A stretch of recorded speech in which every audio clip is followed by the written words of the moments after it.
மன்னார் திருக்கேதீஸ்வரம் பகுதியில் மனித எச்சங்கள் உள்ளதாக கூறப்படும் கிணற்றில் இன்று முன்னெடுக்கப்படவிருந்த அகழ்வு பணிகளை இடைநிறுத்துவதற்கு நேர்ந்துள்ளது.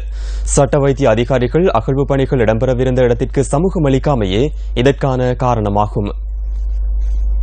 2013 ஆண்டு டிசம்பர் 20 மன்னார் திருக்கேதீஸ்வரம் ஆலய வீதியூடாக மாந்தை பகுதிக்கு குடிநீர் குழாய்களை பொருத்துவதற்காக நிலம் வெட்டப்பட்ட போது மனித புதைக்குழி ஒன்று கண்டுபிடிக்கப்பட்டது.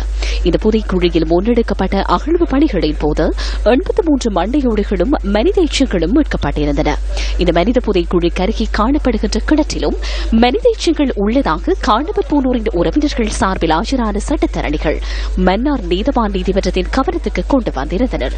இதற்கமைய இந்த கிணறு கடந்த வருடம் ஆகஸ்ட் மாதம் 26 அடையாளம் காணப்பட்டு பாதுகாப்பு வழங்கப்பட்டமை குறிப்பிடத்தக்கதாகும். இந்த வருடம் பிப்ரவரி மாதம் 19 இந்த கிணற்றில் அகழ்வு பணிகள் மேற்கொள்ளப்படவிருந்த போதிலும் வெள்ளம் காரணமாக அந்த பணிகள் தடைப்பட்டன. இந்த நிலையில் இன்று முதல் 3 நாட்களுக்கு இந்த அகழ்வு பணிகள் முன்னெடுக்கப்பட உள்ளதாக மன்னார் நீதவான் நீதிமன்றத்தில் அறிவிக்கப்பட்டிருந்தது.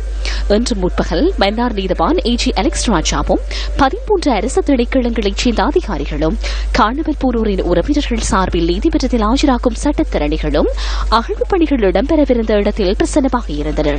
எனினும் சட்ட வைத்திய அதிகாரிகள் கொழும்பில் இருந்தோ மன்னாரில் இருந்தோ அங்கு வருகை தராததால் அந்த பணிகளை மீண்டும் இடைநிறுத்துவதற்கு நேரிட்டது. இதேவேளை மன்னார் நீதவானின் உத்தரவுக்கமைய இந்த அகழ்வு பணிகள் தொடர்பிலான விசேட கலந்துரையாடல் ஒன்று இன்று பிற்பகல் நடைபெற்றது. மன்னார் நீதவான் ஏஜி அலெக்ஸ் ராஜா முன்னிலையில் நடைபெற்ற இந்த கலந்துரையாடலில் அரசு ரசாயன பகுப்பாய்வாளர் திணைக்களம், தொல்பொருள் திணைக்களம், போலீஸ் குற்றத்தடுப்பு பிரிவு, மனித புதைக்குழி தொடர்பில் விசாரணை நடத்தும் போலீஸ் அதிகாரிகள், காணவர் போனோரின் உறவினர்கள் சார்பில் ஆஜராகும் சட்டத்தரணிகள், மன்னார் உதவி சட்ட அதிகாரி ஆகியோர் கலந்து கொண்டிருந்தனர்.